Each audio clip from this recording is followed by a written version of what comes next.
Hello family and friends. Today we're getting a jump start on our fall colors on the entrance here. We have blaze orange peppers and Osaka red flowering kale. It's going to look like this. This is the tag. It may look a little blurry, but you get the idea. Oh, there it is. It's coming in focus. I got to hold my hand steady. It's they do great in full to part sun, and as the temperatures cool, that kale is going to look like that, and it's going to be beautiful. We're leaving room in the container for it to grow, and we have some sweet potato vines growing down the front, trailing down the front with the yellow and orange peppers in there. I mean, it really brightens up the front yard. And as we head this way, these two containers here mirror each other with the cohesion of the orange and yellow.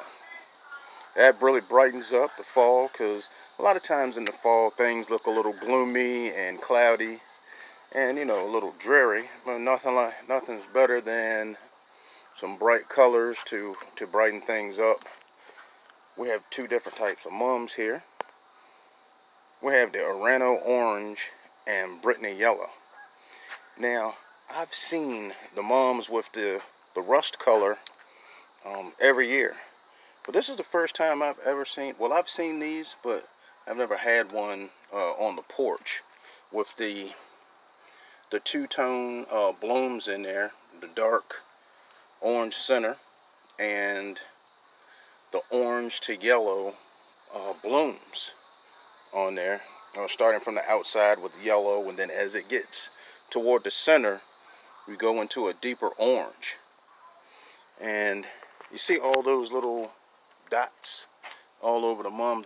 That's where the blooms haven't opened yet, and that's when you get your mums like that, you get more time out of them. We spend a lot of time. Just always, every chance I get, if I see a spent bloom, I just pluck it off. Because that's the only way you're going to be able to keep up with these, unless you have a scheduled time that you come through and pluck them off. But as you prune your mum, it encourages growth.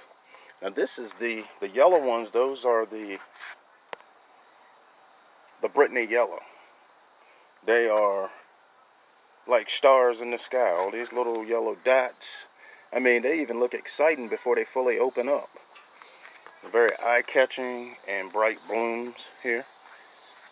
And on the pots on the entrance, we have the Osaka Red flowering flowering cabbage with the quarter-line for height on this pot. And see,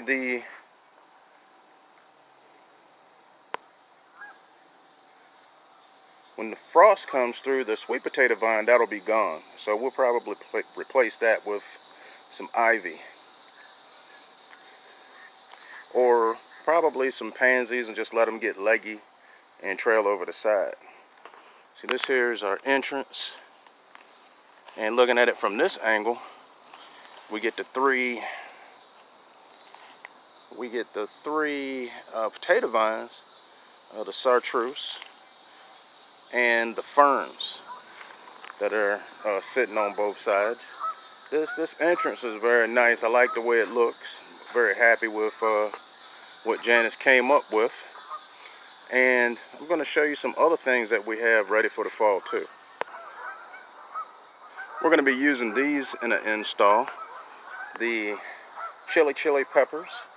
I like those because they're skinny and they're just so vibrant. They bring pop to a container with that yellow and orange.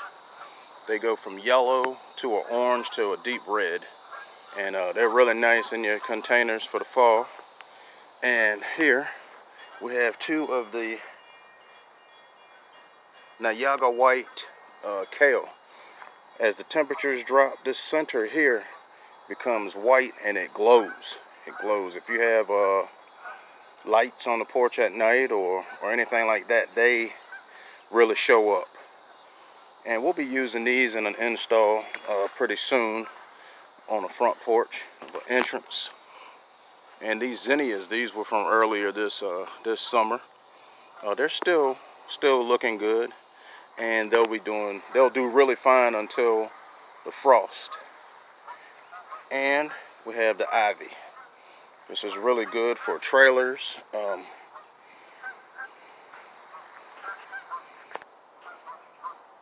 It's labeled as an English ivy, but I'm used to seeing, well, like, it's an English ivy, it's just not variegated.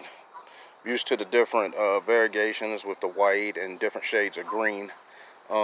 Ivies come in all types of shapes and sizes. You have the ivy that's variegated along the outside of the leaf. And then you have another variegation that's more like a camouflage.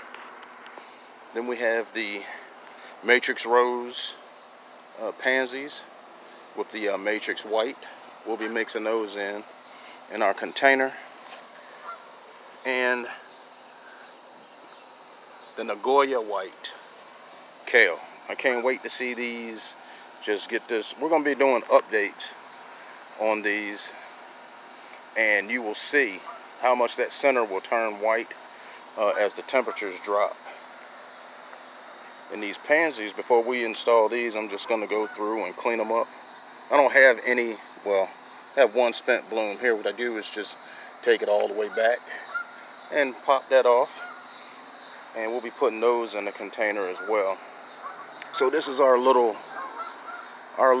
fall plant haul for a container that we're switching out for the fall.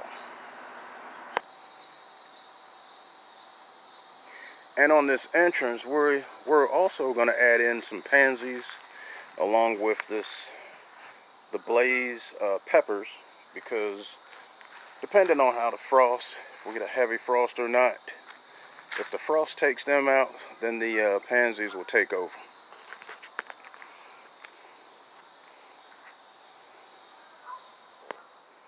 I try to get the mums when they haven't opened yet.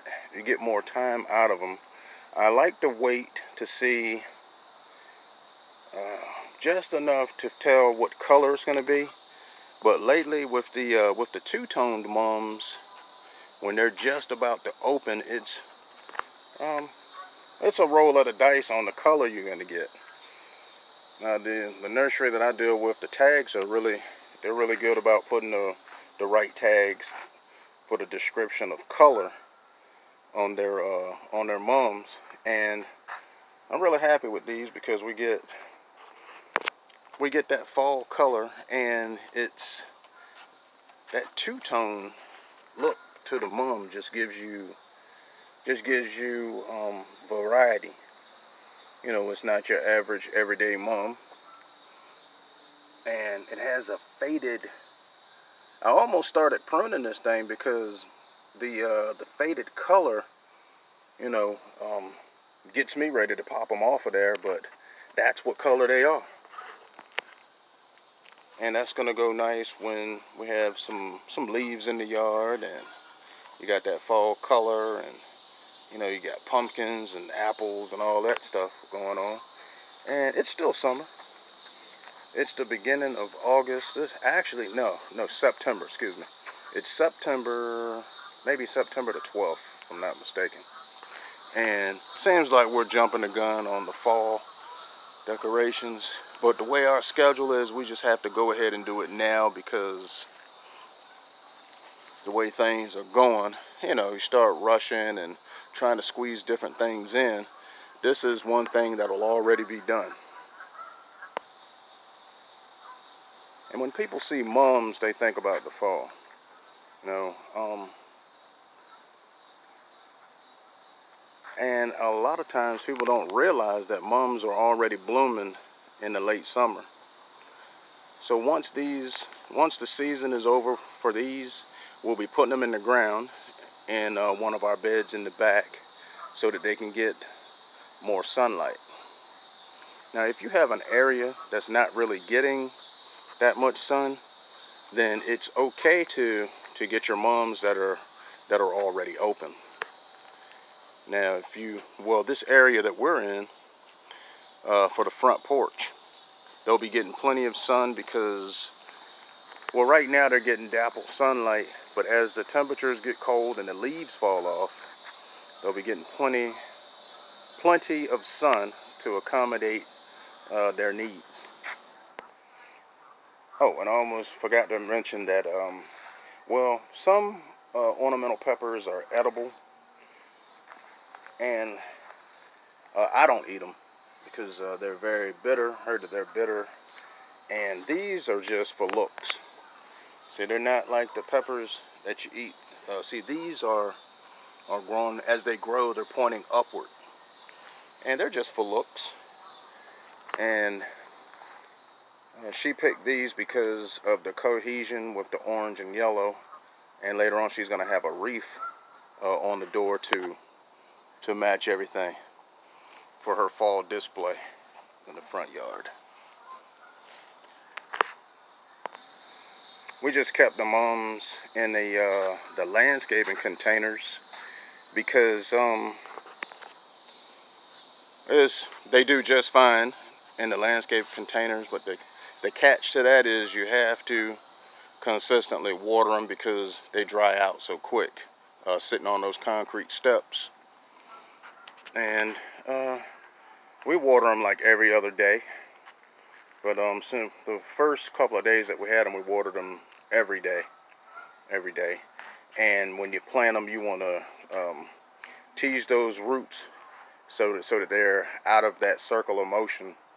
See, because what happens is they continue to grow in a circle like the shape of the pot. Even if you put them in the ground, they will continue to grow like that and eventually cover each other up to where they're not getting any water or nutrients. So when you plant those, dig the hole twice the size and tease those roots so that they can spread out and get the nutrients they need.